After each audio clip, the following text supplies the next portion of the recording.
Mic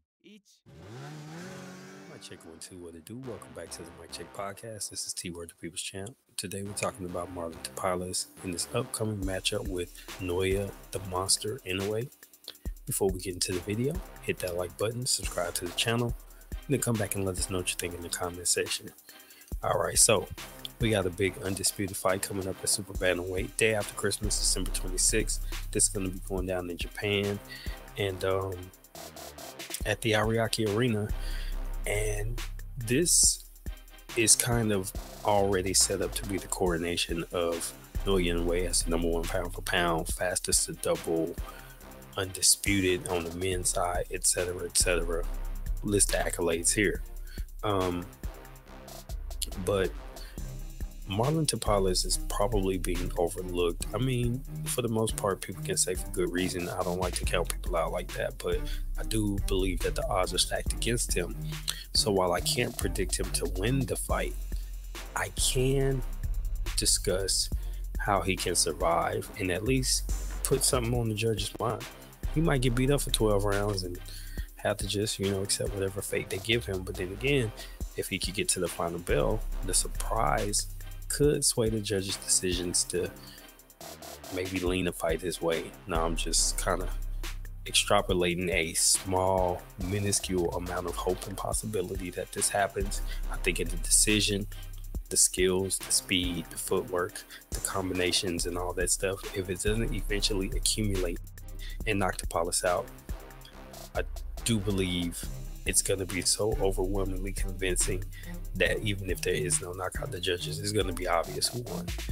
I don't fancy him to be the best aesthetically pleasing boxer, so I do believe that what Inoue will bring to the table will sway the judges no matter how long the fight goes.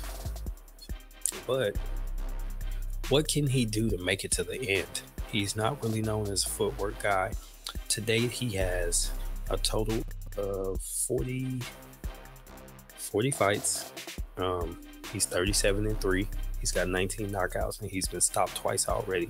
TKO back in 2019 and the majority decision. And then he retired in the corner in 2009. This was early in his career, like his 10th fight. He just didn't come back out. So you already know how to get him you already know how to get him to quit. You already know how to beat him.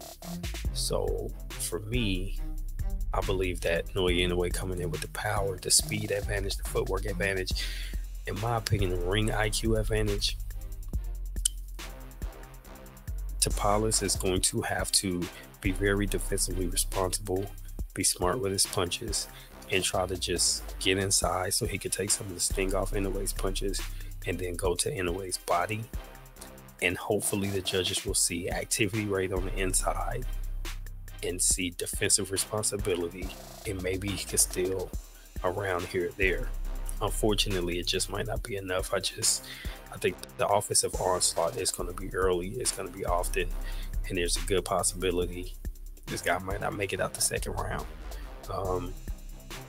The person I thought at Super Bantamweight who had the best shot at giving Inoue hell, he dispatched him in 8.